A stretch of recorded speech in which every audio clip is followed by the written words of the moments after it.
Hey, what is up, guys? This is Your Source, and I'm finishing up my review / updates of 3 boards. So this is the Kalynyc, and I want to talk about it. I just talked about the Viril V1 electric skateboard, one of the best budget-friendly electric skateboards. You can check that out in part 2. And then also in part 1, I was talking about the Riptide R1 Elite Edition, one of the best short deck commuter boards with a kicktail. Love it. You can check that out in part 1. I've also done some more reviews on the Viril and the Riptide that you can look at if you'd like to. But this is the Kalynyc Street Carver Edition electric skateboard.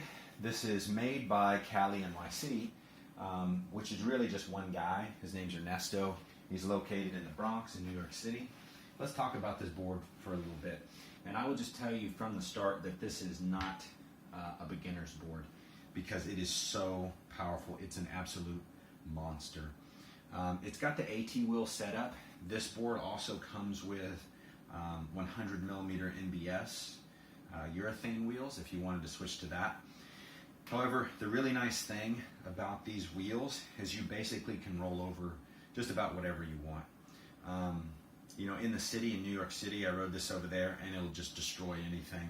Obviously, there's some potholes that you don't even want to hit with a car because you're afraid of messing up your car, so don't run over those. But for stuff that, even with the other skateboards with 90mm wheels, I'm a little hesitant on, this board will just, you don't even worry. It just takes it like a champ. I do really like the Riptide, the fact that it has the kicktail. It definitely helps whenever you see something coming to pop up the front a little. So that's kind of nice. So this board has a carbon fiber deck on a Trampa deck, and it actually has a lot of flex to it. It's pretty nice. So it also it's basically like a Trampa board modified and done Kalynyc style.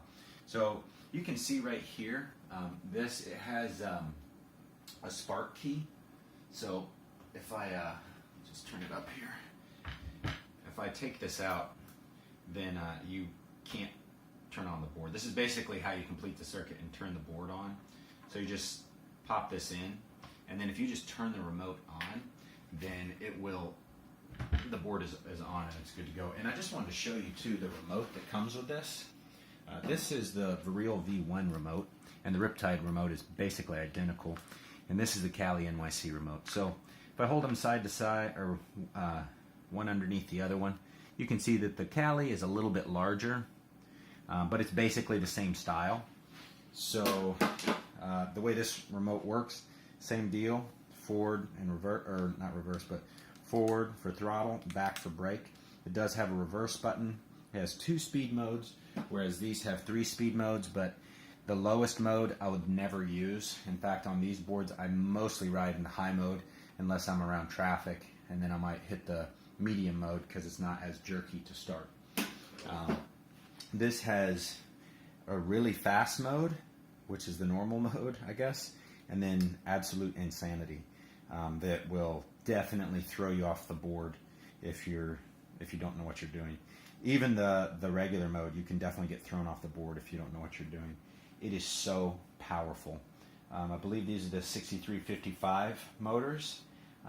They're pretty impressive.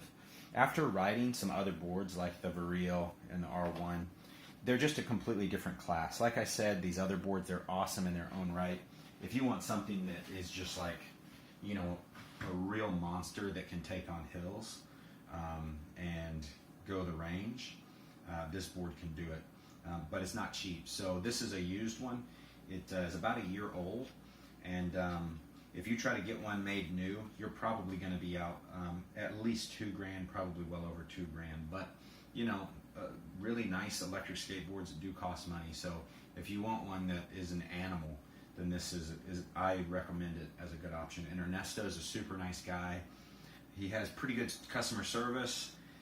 However, I mean, if you don't live in the city or around New York City, you know, it's kind of a hassle. He'll help you out as best he can, but you know, it's not like Boosted Board where you just send your board off and they'll fix it for you, which is pretty nice. So, you know, there's a lot of things to consider and what you're looking for.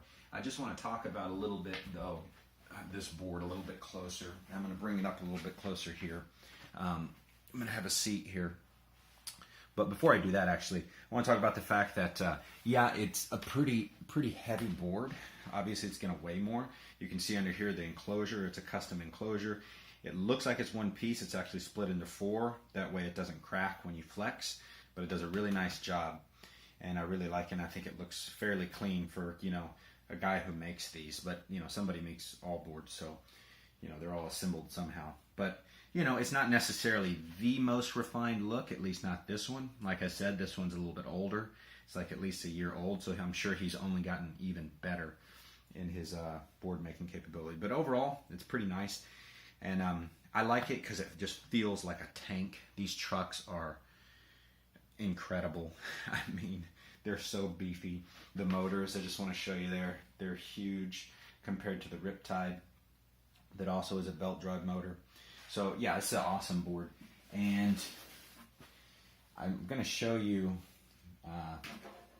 one other thing actually before I sit down. The fact that although it's heavy and you can't carry it like this, because it's got these wheels, these large wheels, and the way the trucks are, it's set so far back that honestly, you can wheel it around like a piece of luggage, and it's actually easier to carry than the Riptide or the Varel V1.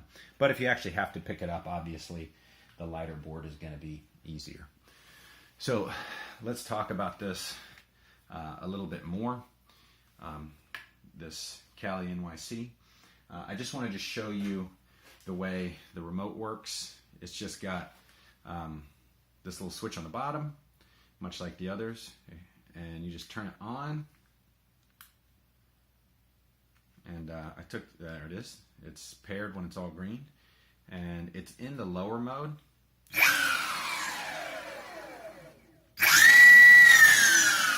I mean, no joke.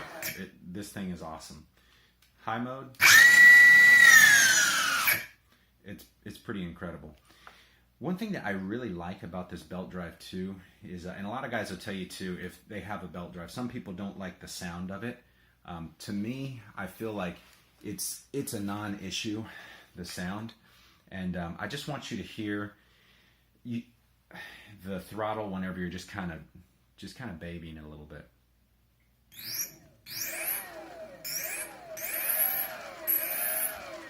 And you know, you're going to be doing that a lot of the time, because if you hit this thing full blast, whereas the other boards you can do that and totally take it, if you hit this thing full blast, it will likely buck you off. So you got to be really careful. You have to really be used to it if you're going to do that, because it's got some serious torque.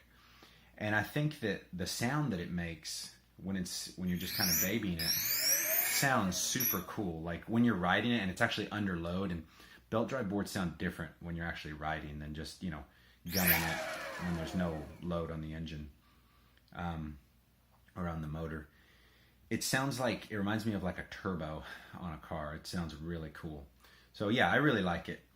Another thing that I love about this board is the brakes. I feel like they're very responsive, but not too jerky. Obviously, if you pull it back all the way, you're going to go flying. So you have to be really careful. But just knowing the throttle and the braking and keeping your finger on a little bit, it's pretty nice. It is worth noting that the free roll on this board is really good for a belt drive. But because it has so much power, whenever you let off the accelerator, if you are just like going full blast and you let off the accelerator, if you just let off the accelerator, it's going to feel like that slingshot feel and almost throw you forward a little bit, and it will throw you forward. So you have to be ready for that, but what's better is if you just slowly let off the accelerator as well. With the other boards, you won't have that issue nearly as much. It's because they don't have the same amount of power, I guess. But all in all, this board is incredible. I got to ride it yesterday, and I'm going to go ride it again, and I'll try to get some video and show you guys a little bit more about it. But I'd love to hear your thoughts about it, or if you have questions about this board, if you're considering buying one, and if you think it would suit your needs. So thank you so much for watching. I'll do another video, like I said, about this Kalynyc as soon as I can. But if there's something you want to see in the video, then by all means let me know. Thank you so much, guys. Like, subscribe, and ride safe.